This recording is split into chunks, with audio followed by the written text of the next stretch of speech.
A ver, ¿quién es Marielle Arias? Una mujer o una joven en ese tiempo soñadora que quería llegar alto, que quería cambiar un poco la historia familiar, porque provengo de una familia humilde, ¿no? Que también con mucho esfuerzo ha ido creciendo y ahora pues son empresarios. La mayoría de mi familia son empresarios en el rubro textil.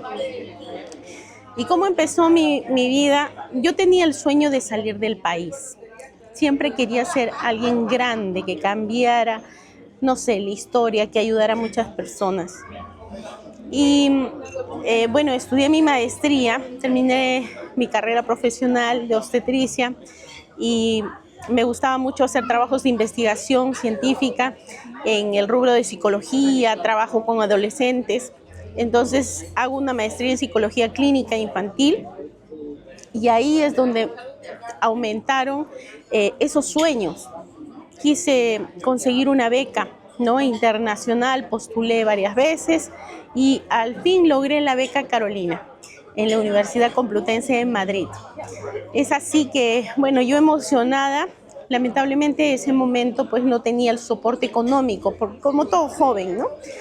Eh, Acudía a mi madre, pero tal vez mi madre no estaba en ese momento disponible para poderme dar ese soporte y lamentablemente perdí la beca. Yo aún así me presenté en la embajada y lamentablemente no salí por ese factor porque ya lo tenía todo. Tenía la beca, tenía la visación, tenía toda la documentación completa, lo único que me faltaba un soporte económico. Pero lamentablemente se perdió esa beca. Luego insistí, vi las formas de salir del país, quería irme a otro lugar a hacer doctorado, una especialidad, y empecé a tramitar mis documentos hacia Argentina para luego salirme a Italia. Había hecho toda una estrategia, pero lamentablemente en ese camino que pasaron como 2 años y medio por ahí, me di cuenta que también tenía temores por la falta de soporte emocional, ¿no? De seguridad que a veces los padres no te dan ese soporte, te generan inseguridades y eso es lo que me pasó al sentir que mi mamá me decía, ya eres profesional y tú te las arreglas y tú ve cómo te financias y ve todo. Entonces, esa situación conectó seguramente con mis etapas anteriores de vida, desde niñez y todo, ¿no? Que eso luego lo hice en la investigación que hice ya con una organización que formé.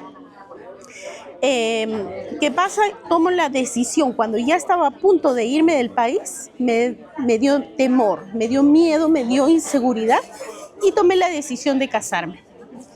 Pero me casé de una manera muy imprudente, porque no conocía bien a la persona, solamente sabía su título profesional, lo veía que era una buena persona y nada más, ¿no? Era un médico.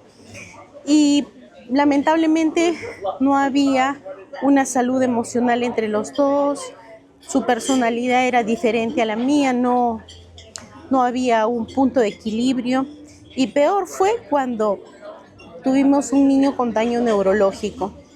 Recién ahí me enteré que él tenía una herencia genética donde ya habían habido varios casos de niños que habían fallecido con paros cardíacos, niños con síndrome de Down y etcétera, ¿no? Entonces, a veces uno no se pone a averiguar esas cosas. Sin embargo, yo ya tenía pues a mi hijo con daño neurológico y me encontré en una situación muy dura porque me divorcié, porque el papá no lo aceptaba al bebé así enfermo, entonces intentaba muchas cosas, atentaba contra la vida de mi hijo y decidí enfrentar la vida sola, sacando adelante a mi hijo y me divorcié. Cerramos un centro de atención médica, teníamos una clínica de exámenes auxiliares en Los Olivos y bueno, se cerró. Me quedé con el ecógrafo, con una deuda y así, y con un niño delicado, decidí emprender. Primero a vender el ecógrafo, me paseaba por todos los hospitales, quería inclusive incursionar en ese rubro, ¿no? Pero bueno, la situación delicada de mi hijito me llevó a vender el ecógrafo y a dedicarme enteramente a la salud de rehabilitación de mi niño y atenderlo. Lamentablemente mi hijito nació con un síndrome raro, síndrome de Wolff-Hirschhorn, donde tenía muchas convulsiones, llegaba a paros respiratorios, le daba sepsis intrahospitalaria, sus defensas eran muy bajas, tenía un retraso global en el desarrollo, ¿no? Tampoco no había visión, tuve que estimularlo para que pueda madurar la vista, no sentía su cuerpo, tenía que estimular también a nivel sensorial para que él pueda sentir su cuerpo. O sea, ha sido una terapia interminable porque han sido los 12 años mi hijito ha tenido terapia. Los primeros años han sido más duros porque siempre era lidiar con las neumonías, con las convulsiones, con los paros respiratorios e ir a cuidados intensivos. Le daba sepsis, se desnutría. O sea, era un tema de que avanzábamos un poquito con la terapia, pero cada vez que convulsionaba retrocedíamos a cero. Y bueno, no había ya un tema de economía, porque no estaba trabajando, vivía sola aquí en Lima y me sostenía con lo que podía, ¿no?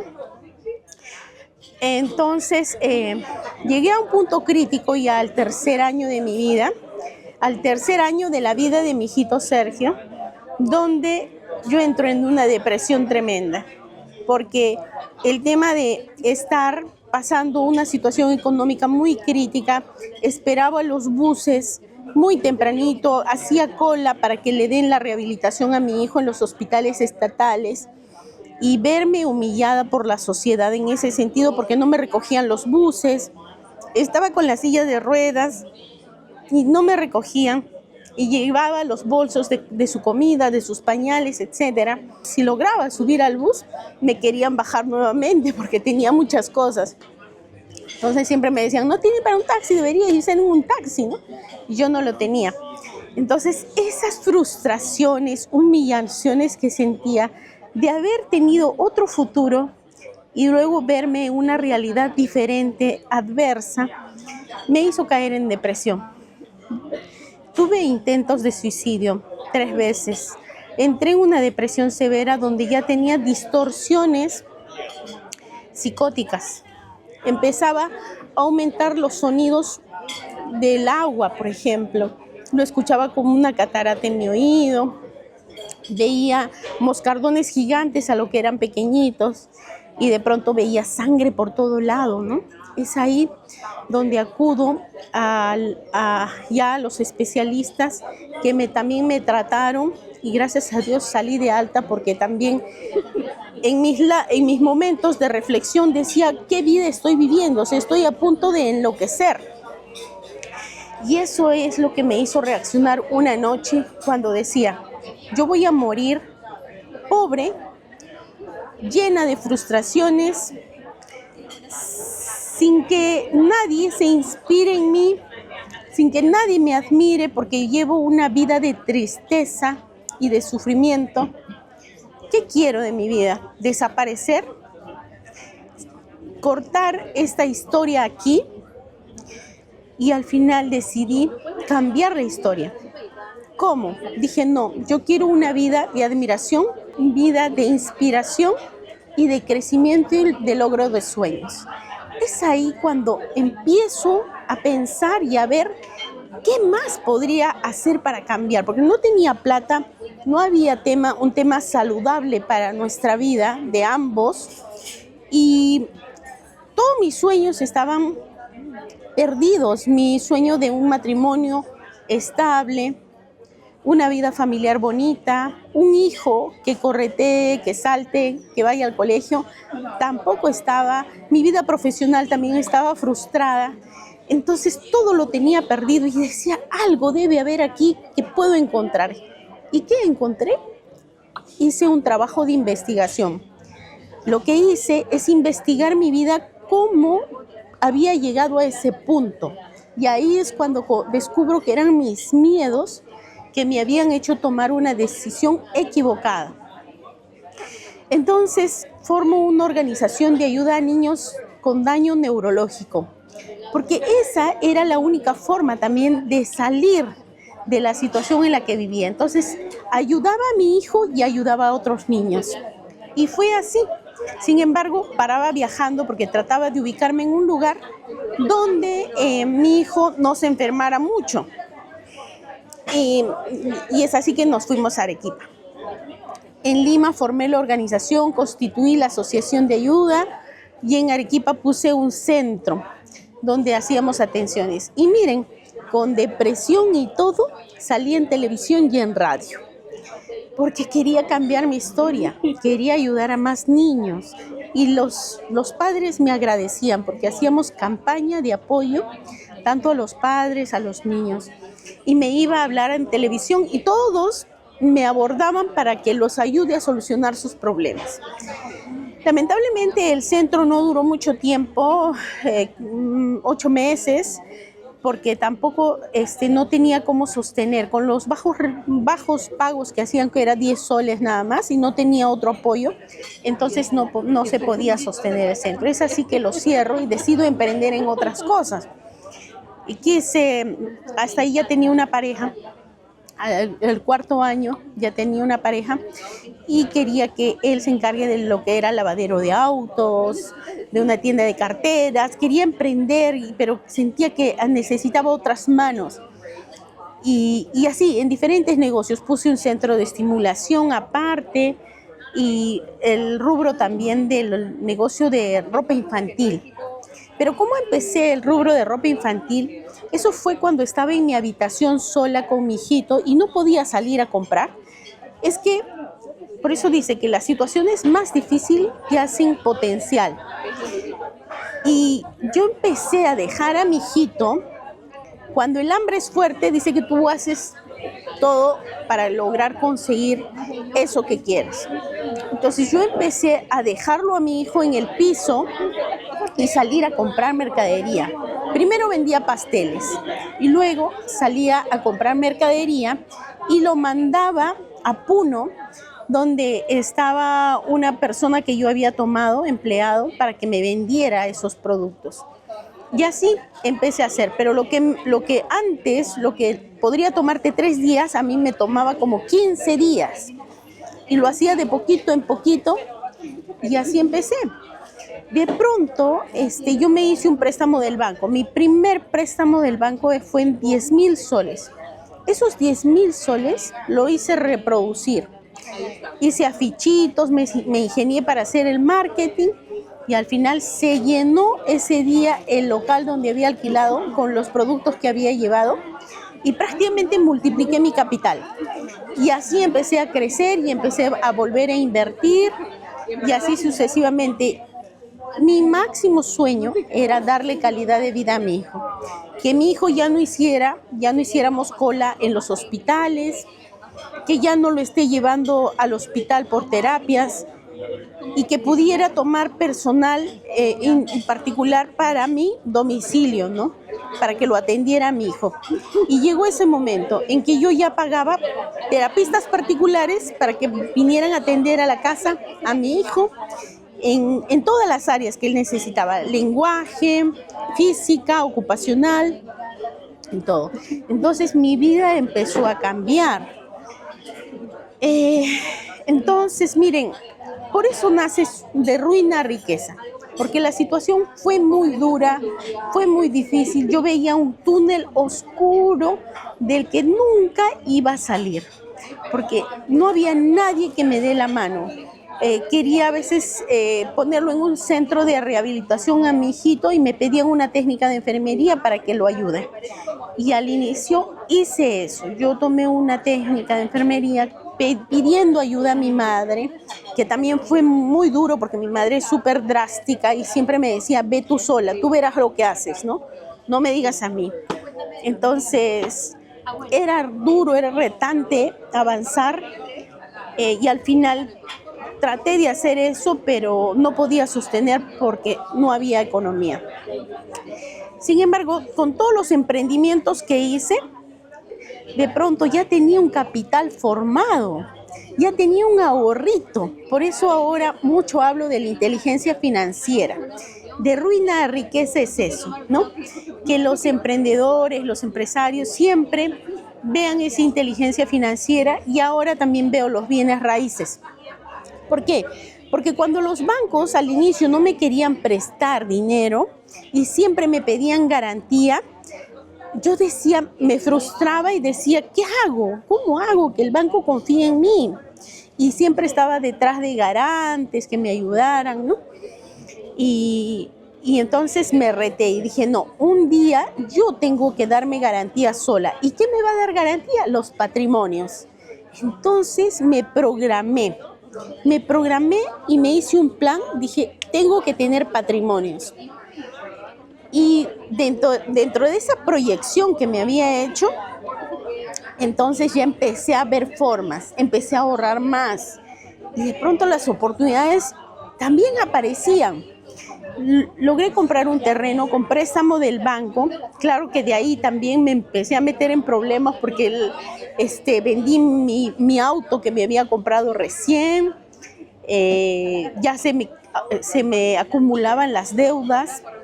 Empecé a acudir a mi madre también para que me pudiera ayudar y poderle vender una mitad de terreno o que me prestara el dinero. Entonces empecé a buscar salidas de cómo poder lograr ese objetivo de comprarme un terreno. Y en Lima, un día caminando por el tema de Comercial de Gamarra, me encuentro con un proyecto nuevo, que era un mall en construcción. Solamente era un proyecto. Entonces yo decido apostar a mi sueño y pongo 500 soles, que era la cuota, ¿no? Yo ya tenía depositado 300 soles y así al final logré completar esa pequeña cuota para dos tiendas. Y eso era un reto muy grande para mí. Para mí, en ese momento sentía que no lo iba a lograr, pero igual confié en mis sueños y decidí poner esa semillita con esa inscripción y aposté 2 tiendas en las mejores ubicaciones. Yo tenía miedo a cuando ya me vengan las cuotas para pagar, ¿no? Y cuando empezaron a venir, sí era una situación muy difícil porque sentía que las deudas me empezaban a perseguir, pero eso me apuraba a hacer más cosas. Empecé a abrir más negocios. Abrimos cevichería, abrimos, mi centro de estimulación, luego un centro de talentos. En Arequipa también puse un centro de técnicas de enfermería. Yo requería el personal, pero como ya tenía tanto currículum, de pronto yo también ya brindaba ese servicio a las personas que lo necesitaban, ¿no? Entonces, todo ese tiempo mi vida ha sido de retos, de frustraciones, pero ese paso a paso de tortuga que he tenido, porque era entre que avanzaba y me detenía, o después ya me internaba en el hospital, ¿no? Y me detenía nuevamente y nuevamente avanzaba y retrocedía, y en ese plan muchos años. 12 años de mi vida prácticamente he estado pendiente de mi hijo Sergito, pendiente de sus terapias, pendiente del hospital, pendiente de sus atenciones. Pero en esa situación tan adversa, también decidí emprender y retarme a muchas cosas, como ustedes lo han escuchado. Entonces, mi hijito lamentablemente fallece el 2017, que fue otro golpe para mí muy duro en mi vida. Inclusive, ¿no? Yo llegué a pedir que le quitaran el respirador a mi hijito porque ya era una situación súper crítica. Yo le pedí al doctor, si usted me dice que mi hijo va a salir mejor de lo que entró, entonces sigamos con este tema de estar en cuidados intensivos, de darle su jabón, su champú para que el bebé esté viviendo aquí. Pero si usted me dice que no va a salir bien, entonces, ¿qué sentido que tienen que hacerlo sufrir y estar con respirador?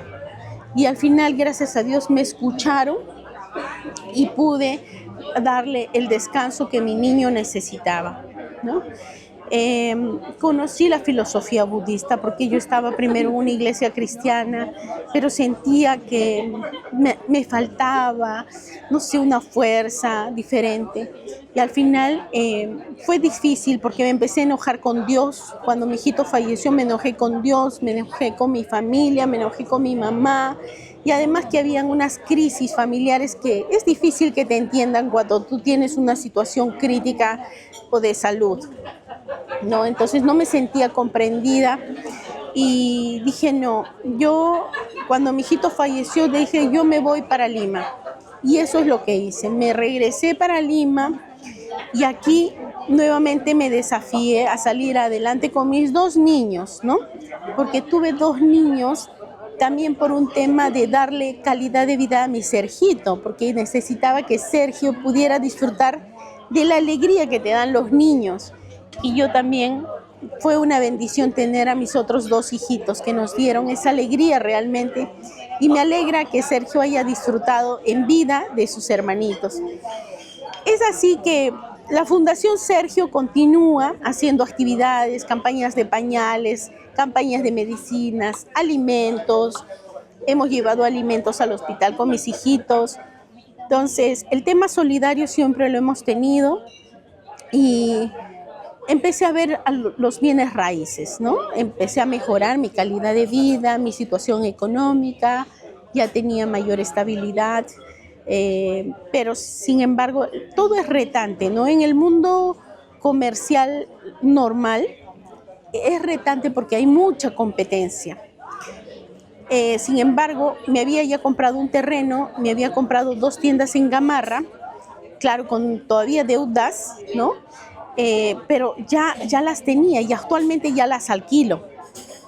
Entonces, al ver ese crecimiento, esa valorización de las propiedades, es que decido también ver a los bienes raíces como una estrategia financiera para seguir creciendo. Así empecé a capacitarme y ahora pues me encuentro en el mundo del desarrollo inmobiliario, en el mundo empresarial de los bienes raíces y también del rubro textil. Así que cada vez veo un camino de éxito en mi vida, voy avanzando. Me he graduado como coach literario internacional en Viena, Austria, y eso ha sido un sueño más para mi vida, ¿no? Porque siempre he visto el campo profesional, desempeñarme a otro estándar también.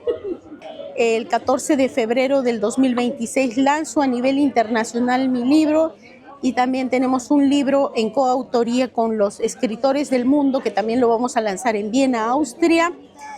Y el mundo del desarrollo inmobiliario, ¿no? Estamos con almacenes en Chancay, estamos con lotes para almacenes. Es un desarrollo de tierras para los inversionistas, para los MIPE empresarios. Y bueno, hace poquito también me han nombrado embajadora de la paz y doctor honoris causa, ¿no? Y la valla es mucho más alta porque sé que a partir de eso también tenemos que hacer más obras sociales. Y lo bonito es que he conectado con personas que están al mismo nivel, ¿no? Y estas personas también quieren ayudar. Yo creo que esa energía que vas atrayendo de esos sueños grandes se van conectando a ese nivel también, a ese nivel grandioso que tú sueñas. Entonces, ¿cuál sería mi reflexión, mis consejos y de ruina a riqueza, cuál es la labor que va a cumplir? De ruina a riqueza trae un tema de educación, de desarrollo personal, desarrollo empresarial. Mi próximo libro también va a tratar de un tema económico, cómo podemos lograr una estabilidad económica con un sistema de trabajo, ¿no? Tanto de nosotros mismos, un equilibrio a todo nuestro entorno interdisciplinario. Y bueno, es toda una estrategia que me he dado cuenta que da resultados y que lo aplicamos también en parte en el Club de Lectura Megapuerto de Chancay, que dirijo y lidero a las 5 de la mañana. Entonces yo los invito a seguirme, a acudir a los eventos que tenemos y el primer evento que vamos a tener es el 31 de mayo, a donde invito a los inversionistas, a los importadores, la oportunidad en el megapuerto de Chancay está para todos. Así que las puertas están abiertas hacia el éxito, ¿no? Y un mensajito que podría dar es que nunca pongas límite a tus sueños. Creo que el cielo es el límite. O sea, tenemos para volar a grandes escalas y el tema espiritual es muy importante. Soltar las cosas del pasado que te han hecho daño. Hay algo muy bonito que me enseñó la filosofía budista que dice, ponte en el lugar de la otra persona. Siente lo que la otra persona está sintiendo. Y así, ¿no? Hay muchos puntos importantes que me han hecho cambiar, me han hecho crecer como persona. Así que yo creo que va a ser un camino muy bonito este del podcast y que espero que todos se unan, que se conecten con todas las entrevistas, con todo el valor que vamos a aportar. Muchísimas gracias. Una mamá emprendedora, empresaria en bienes raíces y en el rubro de distribución de ropa infantil. Bendiciones.